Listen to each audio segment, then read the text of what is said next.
Think about the last time you stepped away from someone for just a few minutes. You went to grab something from another room. You answered a message. You assumed, without even forming the thought, that when you came back, they'd still be there. That assumption is so automatic you've never once questioned it. In the summer of 1768, in a small English town, a woman made that exact same assumption about her elderly, paralyzed brother. She stepped inside to clean his room. When she came back down, minutes later, his chair was empty. He could not walk, he could barely move his arms, and he was never seen again. You've probably never heard of Owen Parfitt. His case never made it into blockbuster documentaries, but among historians of unexplained disappearances, it's one of the oldest and strangest on record. Because unlike almost every other vanishing in history, this one involves a man who was physically incapable of vanishing on his own. The real answer is far stranger than a locked room puzzle. Because the mystery here isn't just where Owen Parfitt went, it's how 2.5 centuries of investigation, including a skeleton, a court case, and a monk with a filing cabinet, still couldn't close the file. Here's what actually happened. Here's what the evidence says. And here's what this 250-year-old case reveals about how memory itself falls apart. Owen Parfitt was born in the early 1700s in Shepton Mallet, a small wool town in Somerset, in the southwest of England. As a young man, he was apprenticed to a tailor. He hated it. So he did what restless young men of that era did. He ran away and became a soldier. What happened over the following decades is genuinely unclear, because most of what survives comes from Owen's own storytelling. And Owen, by every account, loved to talk. He claimed adventures across Africa, the West Indies, and beyond. He hinted at smuggling, at piracy, even at dabbling in black magic. Were those stories true? Probably some fraction of them. Old soldiers embellish. But the stories mattered because they shaped how their neighbors saw him and later how they explained what happened to him. By his 60s, the adventures were over. Owen returned to Shepton Mallet worn down and increasingly paralyzed, most likely by what we would today recognize as severe strokes or degenerative illness. He moved in with his elderly sister, who cared for him with the help of a younger neighbor, a woman named Susanna Snook. By the end, Owen could not stand. He could not walk. Moving him from his bed to a chair required 2 people. His one remaining pleasure was simple. On warm days, his sister and Susanna would carry him downstairs and set him in his usual chair, just outside the cottage door, facing the road, where he would sit in his nightshirt, propped against his folded greatcoat, telling his lurid old stories to anyone who slowed down long enough to listen. Now, hold that image. A man who cannot rise from a chair, sitting beside a busy turnpike road. In June, during haymaking season, when the fields across the road were full of farm workers within easy earshot. That is the setting for one of history's most baffling disappearances.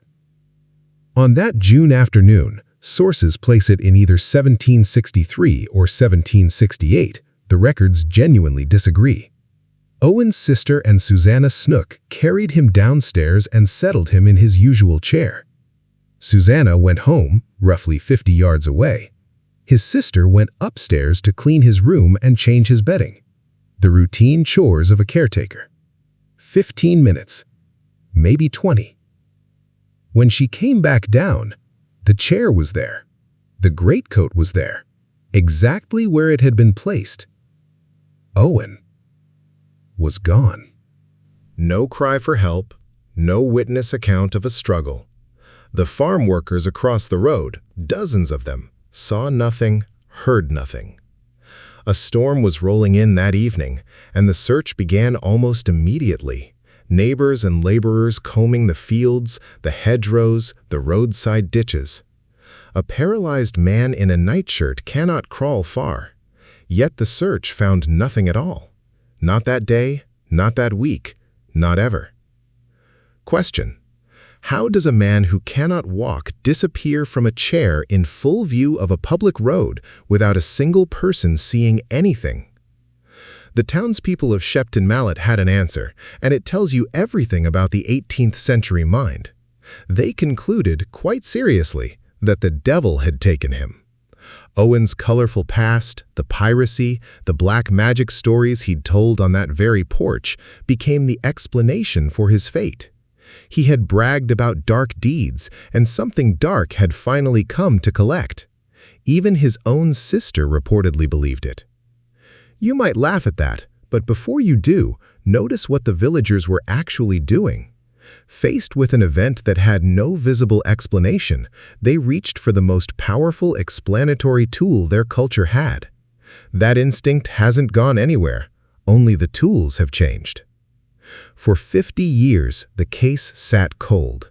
Then, in 1813, it exploded back to life. A man named Thomas Strode, digging in his garden barely 150 yards from where the Parfitt cottage had stood, struck something hard with his spade.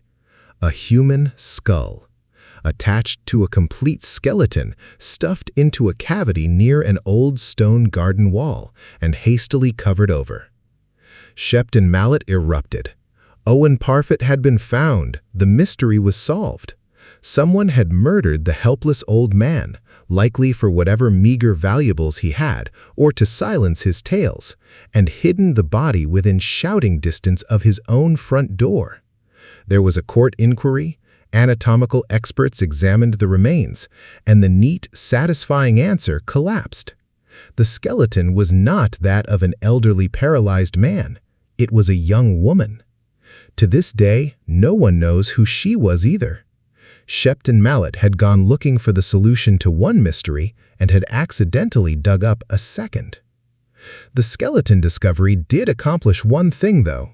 It reignited enough public interest that in 1814, a local attorney named William Maskell decided to do what nobody had done in 1768, conduct an actual systematic investigation. Maskell tracked down every surviving witness he could find, people who had been alive and present when Owen vanished, and interviewed them, recording their statements. Susanna Snook, the neighbor who helped carry Owen out that day, was still alive. So was a local man named Jehoshaphat Stone, who told Maskell that many folk at the time believed Owen Parfitt had been spirited off by supernatural means. And here is where the case takes its most instructive turn. Because Maskell's investigation, the closest thing to a proper inquiry this case ever received, produced not clarity, but chaos. His witnesses contradicted each other on almost every matter of fact. They contradicted themselves. Was the chair moved when the sister came downstairs, or exactly where it had been? Was the coat on the chair or folded beneath where Owen sat? Was it 1763 or 1768? Was there a noise or silence? 50 years of retelling had done to the evidence what wind does to footprints in snow.